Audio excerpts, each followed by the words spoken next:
ఓం నమో వెంకటేశాయ.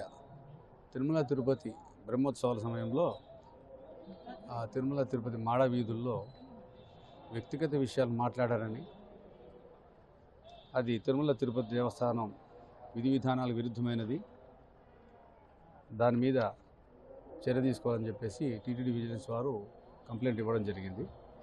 దాని మీద కేసు కట్టడం జరిగింది. సెక్షన్ 299, 300 కింద ఇన్వెస్టిగేషన్ చేసి ఫర్దర్ చట్టపరమైన చర్య తీసుకోవడం జరుగుతుంది.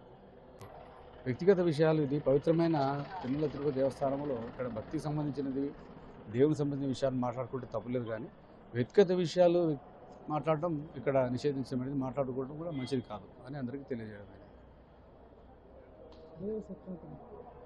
299, 300 సెక్షన్ కింద బిఎన్ఎస్ యాక్ట్ కింద రిజిస్టర్ చేయడం జరిగింది.